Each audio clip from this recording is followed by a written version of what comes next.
12월 21일 하나님의 말씀을 함께 나누겠습니다. 오늘은 베드로 후서 1장 1절부터 11절의 말씀으로 함께 합니다. 이번 주부터는 새롭게 베드로 후서의 말씀을 함께 나누겠습니다. 그 전에 주일에는 말씀 묵상을 따로 올리지 않기 때문에 역대하의 마지막 말씀들을 정리하지 못했습니다. 이 시간에 간단히 역대하의 말씀을 정리하도록 하겠습니다. 요시야 왕의 개혁은 쓰러져가는 유다 왕국의 마지막 불꽃과 같았습니다. 이미 죄로 인해서 무너져버린 유다는 다시 설 수 있는 힘을 잃어버렸죠. 출애굽한 이스라엘 백성의 실패를 떠올리게 합니다. 그들은 모세의 인도 아래 시내산에서 하나님과 언약을 맺었습니다. 그러나 가나안에 들어가기 직전 가데스 바네아에서 믿음 없는 그들의 실체가 드러나지요. 결국 40년의 광야 생활 동안 이집트의 죄악된 문화에 물들어 있었던 한 세대가 죽고 이제 믿음으로 훈련된 다음 세대가 비로소 여호수아와 함께 가나안에 들어가게 됩니다. 광야는 이스라엘에게 죽음의 땅이었으나 또한 생명의 땅이었던 것이죠. 이제 유다 왕국이 무너집니다. 많은 사람들이 바벨론의 포로로 끌려갔습니다. 바벨론은 그렇게 절망의 땅이었습니다. 그러나 하나님께서는 고통스러운 포로 생활 중에 믿음의 남은 자들을 지키셨습니다. 반드시 돌아오게 하시겠다는 하나님의 약속대로 그들은 유다로 돌아옵니다. 하나님께서 구원의 계획을 이어가시는 겁니다. 이제 우리의 시선을 유다 왕국으로부터 한참 뒤로 옮겨보겠습니다. 예수님의 곁을 지켰던 괄괄했던 어부 베드로도 이제는 머리가 희끗희끗해졌습니다. 예수님께서 십자가의 보혈로 구하신 하나님의 택한 자들 교회가 예루살렘과 유다, 사마리아를 넘어 각지에서 싹을 틔우고 있었습니다. 초대교회는 성령의 능력이 충만했지만 또한 안팎의 어려움에 부딪히고 있었습니다. 예수님께로부터 땅끝까지 복음을 전하라는 소명을 받았던 제자들은 단지 교회를 세우는 것에 그치지 않고 교회를 지키기 위해서 헌신했지요. 오늘 베드로 역시도 초대교회의 성도들을 위해서 그리스도의 사랑을 담아 위로와 권면의 편지를 전하고 있습니다. 성경으로 전해지는 베드로의 두 번째 편지, 베드로 후서입니다. 앞으로 우리가 베드로 후서의 말씀을 묵상할 때에는 앞서 역대하를 읽을 때와는 조금 다른 관점에서 접근해야 합니다. 역대하는 말 그대로 역사서였기 때문에 옛 이스라엘의 역사를 들으며 하나님이 어떤 분이신지 생각하고 또 오늘 우리의 삶을 성경의 거울에, 역사의 거울에 비추어서 생각해 보면 됐습니다. 그러나 베드로 후서는 서신서, 편지이기 때문에요.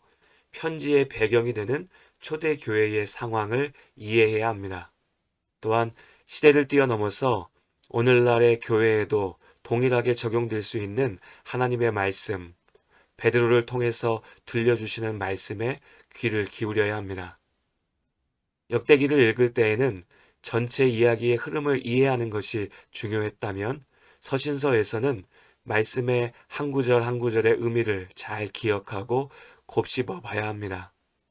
그래서 역사서의 말씀들은 사실 본문을 따로 읽지 않고 제가 전해드리는 말씀만 들으셔도 이해하시는데 큰 어려움이 없으셨을 테지만 앞으로 베드로 후서의 말씀을 나눌 때는 꼭 따로 시간을 내서 베드로 후서의 본문을 깊게 묵상해 보시기를 바랍니다. 그럼 오늘 베드로 후서 1장 본문의 말씀을 함께 살펴보겠습니다. 편지의 시작은 보내는 사람과 받는 사람이 등장해야겠죠. 오늘 1절에서 사도 베드로가 믿음의 형제 자매에게 편지하고 있습니다. 초대교회에 존경받던 사도 베드로는 하나님의 은혜와 평강이 믿음의 가족들에게 더욱 많기를 축복합니다. 그런데 더 많은 은혜와 평강을 누릴 수 있는 비결이 있습니다. 바로 하나님과 우리 주 예수를 아는 것입니다. 베드로는 3절에서 다시 말합니다. 예수님께서 신기한 능력, 곧 십자가 복음의 능력으로 우리에게 생명과 경건에 속한 모든 것을 주셨습니다. 생명과 경건에 속한 모든 것, 이것은 곧 구원을 말합니다. 오늘 본문의 말씀, 3절의 말씀은 구원이 담고 있는 두 모습을 동시에 말하는 것입니다. 죽음을 이기는 영원한 생명, 그리고 하나님의 말씀대로 사는 경건한 삶입니다. 예수님께서 이 구원을 우리에게 주신 것이죠. 예수님께서 구원을 주신 것은 곧 약속을 주신 것입니다. 그러니까 구원은 약속입니다. 하나님 나라의 영원한 생명에 대한 약속이지요. 믿는 자에게 하나님의 자녀가 되는 권세를 주신다고 하는 약속입니다. 이 약속을 받은 우리는 죄로 인하여서 세상에서 썩어지지 않습니다. 죽음 가운데 던져지지 않습니다. 죄를 이길 수 있습니다. 신성한 성품, 곧 하나님의 거룩한 성품에 함께합니다. 정리하면 예수님께서 십자가의 죽으심과 부활의 능력으로 우리를 구원하셨습니다. 그런데 구원에는 생명과 경건이 함께 담겨 있다는 것이죠. 구원의 약속을 받은 우리는 죄를 이기고 영원한 생명을 누리면서 이 땅에서 경건의 삶을 살아야 하는 것입니다. 5절의 말씀에 우리가 이 땅에서 이루어야 할 우리의 경건한 삶의 모습들이 기록되어져 있습니다. 우리는 오직 예수님의 복음을 믿음으로 구원의 약속을 받았습니다. 동시에 그렇게 구원의 약속을 받은 우리는 하나님의 거룩한 성품에 참여해야 합니다. 경건한 삶을 통해서 구원받은 것이 아니라 예수님의 십자가의 보혈을 믿음으로 구원받았기 때문에 경건의 삶을 살아내는 것이죠. 하나님의 거룩한 성품을 닮아가는 경건의 삶은 예수님의 보혈로 구원받은 우리가 삶으로 고백하는 삶의 예배인 것입니다. 구원받은 우리 안에는 성령의 열매를 맺을 수 있는 능력이 있습니다. 우리의 삶은 날마다 예수 그리스도를 알아가고 경건한 삶의 열매를 쌓아가는 시간들입니다. 이렇게 예수님을 알고 닮아갈 때 하나님께서 주시는 은혜와 평강이 우리의 삶을 가득 채우는 것입니다. 이것이 참된 복의 삶이지요.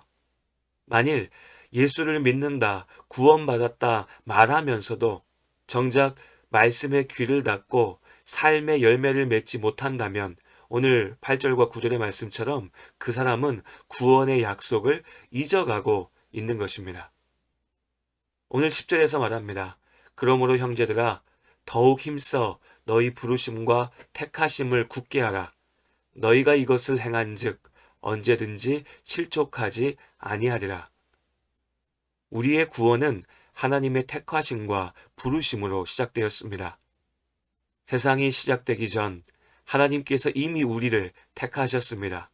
그리고 우리의 삶의 어떤 순간 우리를 직접 부르셨지요.